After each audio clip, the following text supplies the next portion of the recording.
Hello, this is Ron from Autos and Gizmos, and I have here the center console and dashboard ambient light from our good friends at Tlyard.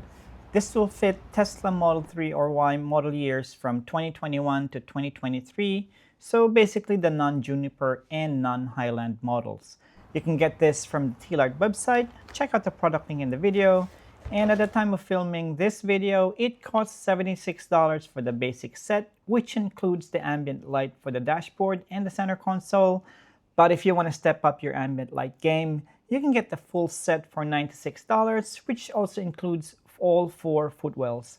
But if you use my discount code specified in the description box of the video, you'll get even further discount on top of the already discounted price. So what's in the box? Let's go right ahead and unbox this. So no frills packaging, this is what you get. The first thing that you see here is the control box. Now this is the brains that control the ambient lights. We will use this QR code later to download the app to control the lights. Then on one end of the control box are the USB ports that powers up this device. And then on the other side of the control box are the connectors needed to power up the individual ambient lights. Then let's set that aside. They also provide you with a basic plastic pry tool. That away. If you get the full set, you'll get these sets of ambient light for the footwell. And you can connect this to the control box using this circular connector. And you'll also get this ambient light for the center console. It uses this 3-pin JST connector, and it has its own corresponding plug on the control box. It feels like it's made of sturdy construction. There's that transparent side where light will be projected out from the LED lights. And you can even see the indentations made by the LED lights themselves. So that's the shorter light strip. The last item in the box is this light strip for the dashboard itself. It has the same construction, with the only difference being that it's longer. And just like the shorter light strip, it also uses this 3-pin JST connector with a really thin wire, red, black, and white. Obviously, red and black is for power and white for data. This is possibly a 28-gauge wire or even maybe smaller. Next, I'm going to lay this LED strip just on this gap here, just so I can measure that the distance between the light and the gap is even on both sides of the dashboard. Now, based on my measurement, it's supposed to be 13.5 centimeters on each side. And just to show you the measurement on the other side, you can see it's also 13.5. So let's now go ahead and mark that point. Roughly there. Now this is where it gets a bit tricky. If you have small hands like I do, you should be able to get away with not removing this dashboard trim and using your finger to insert the LED light strip on the gaps here. However, if you have bigger hands, you might need to remove this dashboard trim. But in this instance, I'll try to do this installation leaving this dashboard trim in. So go ahead and align this edge. Make sure this transparent edge is facing outward. So make sure the end of the light strip is right at the marker that you've put in. And then I'm using my index finger here and just slowly pushing that into the gap, and continue to insert the light strip all the way to the other end of the dashboard. For my car, it gets tighter on the driver's side. So this in the gap in the aircon vent gets tighter on the driver's side, so it's harder to insert it here. But if you persevere, should be rewarded. Now you can slightly lift up this dashboard trim if you're having a difficult time inserting it, but don't lift it up too much. just enough to insert the LED light strip. Now I think I managed to get it done. Again, I didn't have to remove this dashboard trim, which is good. Then grab the smaller piece, again making sure that the transparent side is facing the cabin. Just line it up, make sure it's even on both sides, and then just push that in all the way as far as you can go. And then you can use the provided plastic pry tool to push it all the way in so it doesn't come off that easy. From here you can mount this thin wire to the side here. Just make sure to avoid the clips, and then you can reattach the clip like so. And this wire you could route it here, and then for the other wire you can route it here like so. It's thin enough so it should be able to route it without any issues closing it. And then from here you can take your control box and then unplug your Sentry disc, and then plug in the control box into the USB port, and then daisy chain the Sentry disc that you have with the provided USB plug. And then from here you can connect these connectors, so it'll power up the ambient light, and then connect the second one. So now we have the dashboard ambient light and also the charging area ambient light, that thing there. And then you can proceed to tuck away all these excess cables, and you can close that without any problem.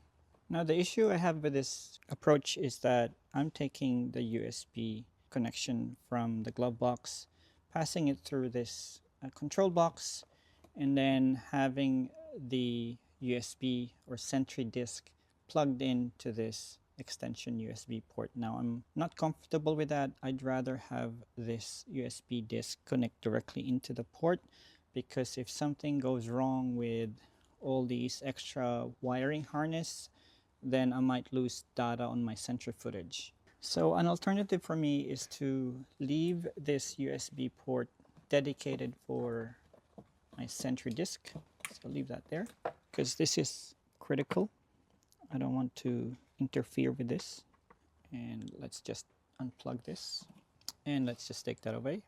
And rather than routing it here through the put it inside the glove box, I'll route it and tuck it in on the side, reattach the cover,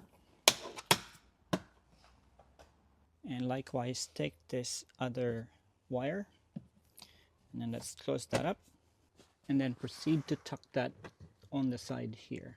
So rather than getting the power from the USB adapter inside the glove box, I'm going to get it through this 12-volt socket in the center armrest. There's a 12-volt socket there, and I have this 12-volt socket USB adapter. It's got 2 ports, so I can still use that for charging. And I'm going to plug this control box, keep the control box here, and I'm going to plug it right there. And then I'm going to create a custom wiring harness that will plug in here and route it through underneath here all the way to meet those 2 connectors. So I'm going to measure how much wire I need to cut. I need to create 2 wiring harnesses, one for each ambient light, the short one right there and the long one right there. I'll measure up how much wire, how long, the length of the wire that I need. So it needs to terminate one for that connector and another one on the other side here. So I'm gonna measure roughly how much wire I need, and I have this silicon rubber electrical wire that I got from Amazon. It's a 26 AWG, and I'm just running this through the length of the path that the wire will take. So I went ahead and measured 2 sets of wires, and the measurement turns out to be 133 centimeters for the short one and 207 centimeters for the longer wire. And since the ambient light uses white, black, and red wires, I went ahead and cut 2 sets of same colored wires. It's now time to do some wire management. So what I have here are 2 sets of shrink tubing One's a thicker one and a thinner one. And also taped up the two sets of wire, the shorter one and the longer one. So essentially what's going to happen is that these two sets will have to insert on this thicker one, and then towards the end it'll branch off because the shorter one will sort of end somewhat there, and then the longer one will have to continue so that it reaches the other side of the passenger side footwell, and then that will terminate there. So a bit longer perhaps. That's why thicker one, so that 6 sets of wire so it can accommodate 6 sets of wire, and then towards the end it only have to accommodate 3 wires. This is what the custom wiring harness that I created looked like. As you can see, there's a short end and a longer end that goes all the way. And these connectors are the same as the connectors that we have in the product. So I bought these JST connectors. I'll link it in the description. So if you want to do the same DIY job, you can do the same thing. So the male and the female end I've added on each end. And now that I have the wires wrapped in shrink tubing, we're now ready to install this in the car. So you might be wondering why it's bent like this in this way. There's some method to the madness. You'll see it later when I install it. So I've got the wiring harness ready, and I'm now ready to install that on the center armrest. So before we begin, make sure the backrest is fully reclined and the seats are all the way back.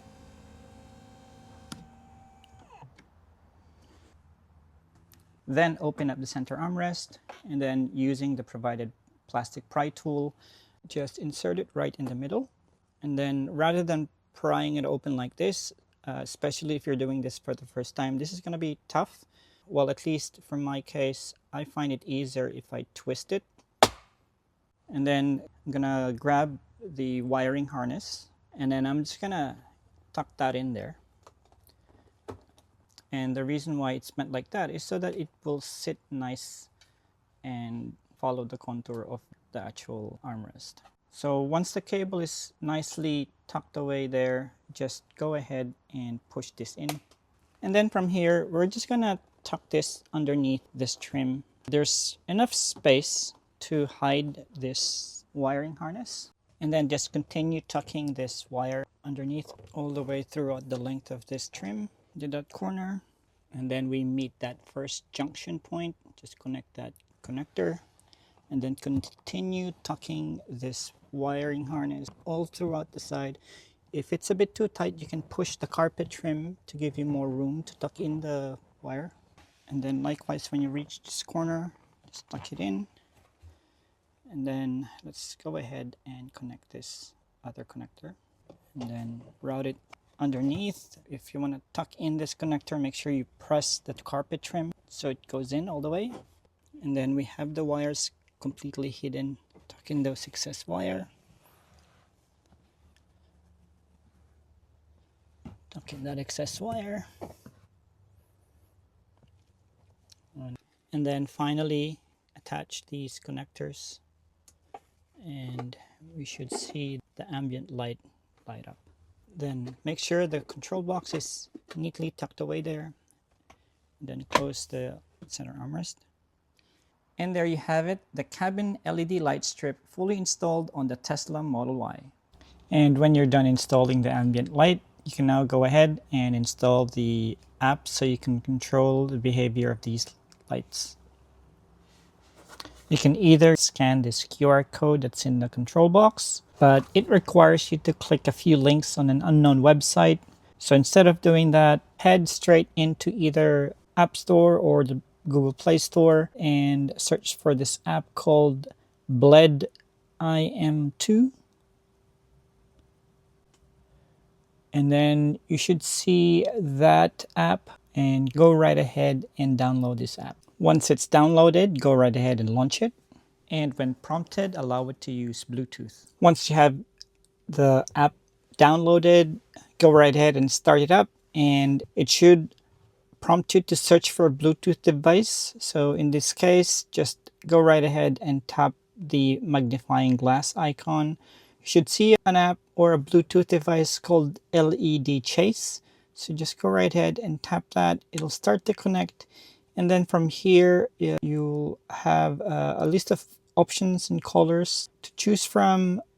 And you can choose, tap on the actual color itself, not the blank box above it. So blank box means you want to turn that off. So if you want red, green, blue, yellow, you can choose those. So you have pretty much a good number of colors to choose from. But what I'd like to do is go to the mode and sort of pick one that I'd like to customize. So there's a few heaps of options here, and I'd like to pick, well, maybe let's pick one random one. I'll pick number 2 because I don't really love.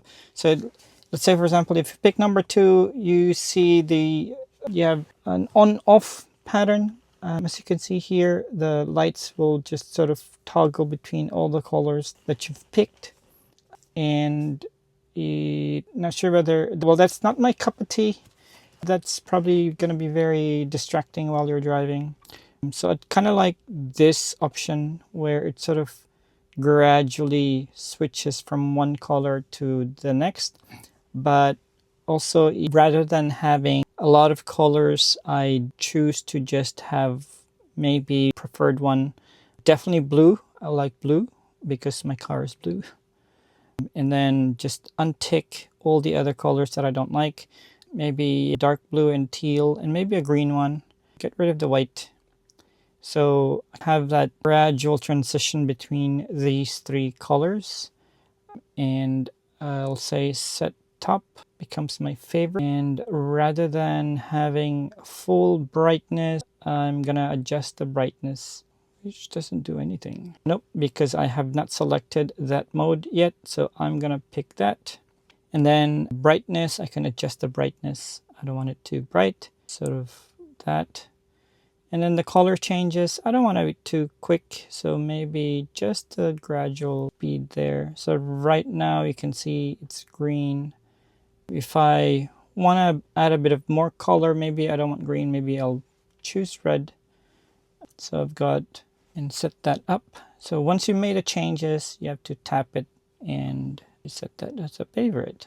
I thought I did set that to favorite, but select it and that will gradually change the colors that you've selected. A few other tricks here which I wouldn't suggest enabled. There's a mic option where it will change color based on the mic input. I'm not going to allow this app to access the microphone, neither accessing music, so I'm not going to allow that. And if we look at the settings here and search for that app, Bled IM2, I don't need the app to access mobile data, I just need it to access Bluetooth. So going back there, it's going to try to connect, and I've got that one right there, and that's the mode. I noticed that the brightness setting has reverted back, and that one right there, it didn't seem to save it. But also you can choose to pick a different color, a more custom color to your liking. So you can see there I'm changing color, and you can really infinite number of choices in terms of color. But again, I'm not much of a colorful person, so I like the basic one. I do not like the red. Maybe I'll go for yellow or maybe green. That's it. They're mostly similar colors and transitioning gradually. So I think that's my setting, and I transformed the interior of the car with the ambient light. You can see before installing the ambient light, it looks dull, but now after install it, you can see there's a bit of color. It adds a bit of ambient in the cabin. So pretty happy with it. And that's all I have for you in this video. Thanks for watching. If you have any questions or comments, feel free to leave them down below or write me an email at autos.gizmos@gmail.com. And finally, if you find this video helpful, please don't forget to subscribe to my channel and hit that like button. This will help YouTube improve their algorithm, making this video become available to other like-minded individuals, and at the same time, helping me grow this channel. Thanks for watching and see you next time.